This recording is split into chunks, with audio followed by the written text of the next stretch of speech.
dai suoi scritti.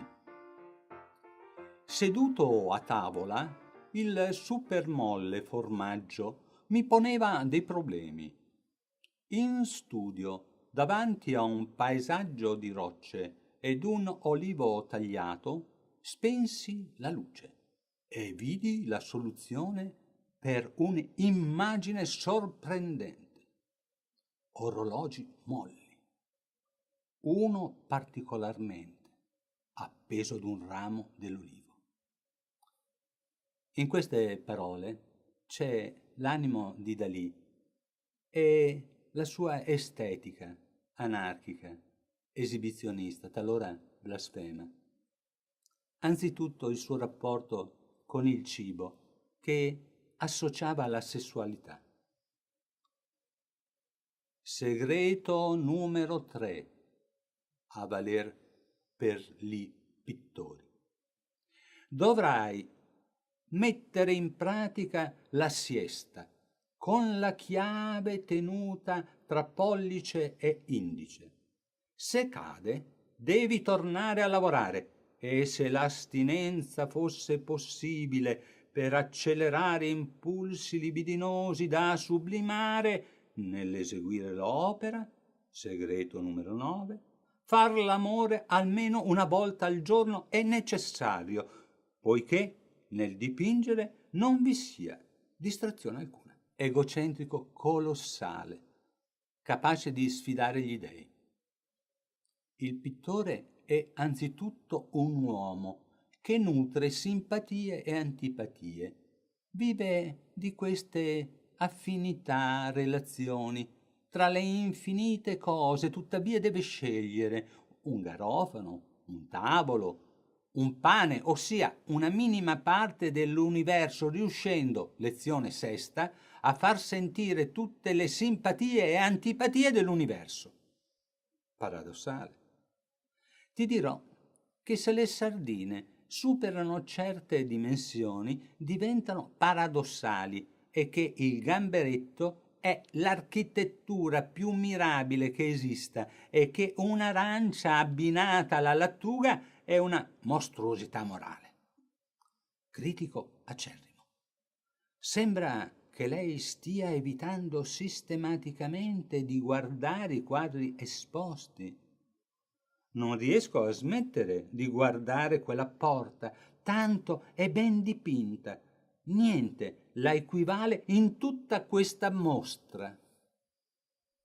E finalmente giunta l'ora di dire pane al pane e vino al vino, di definire bello il bello e brutto il brutto. Le mani pesanti di Cézanne, con le sue mancanze, ha dipinto un'infinità di chilometri quadrati di tele ove i difetti paiono virtù. Malinconia del maestro, tormentato al punto che per dipingere una mela, posseduto dal demonio, la fece concava.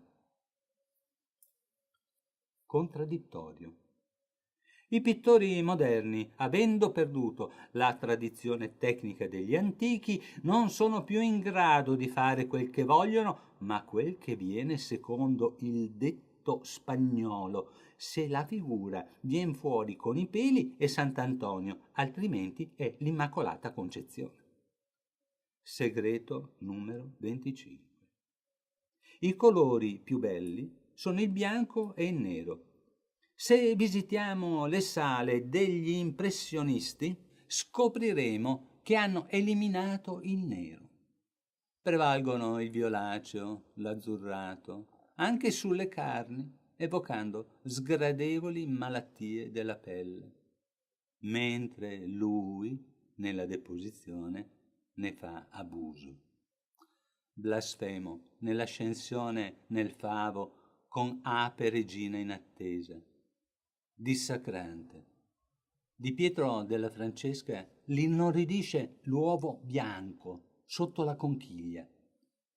Quest'uovo è uno dei grandi misteri della pittura del Rinascimento. Gravita sotto la volta del cielo, solennemente sospesa sulla testa della regina, gravita pesantemente su di lei e sul futuro erede, senza essere corona. La stessa gravità della mela in mano ad Eva, la stessa mela che cadrà sulla testa di Newton e che sarà collocata sulla testa del figlio di Guglielmo Tell, che tornerà uovo tra le mani di Colombo, il cattolico. Mela, uovo, comunque sotto la stessa legge di gravità. Andiamo a vedere ciò che lui fa. Inverte il senso appunto della gravità. Ed è per questo che ci piace la sua consapevole follia. Segreto ultimo. È assolutamente necessario che, nel momento in cui ti siedi davanti al cavalletto per dipingere, la tua mano sia guidata da un angelo.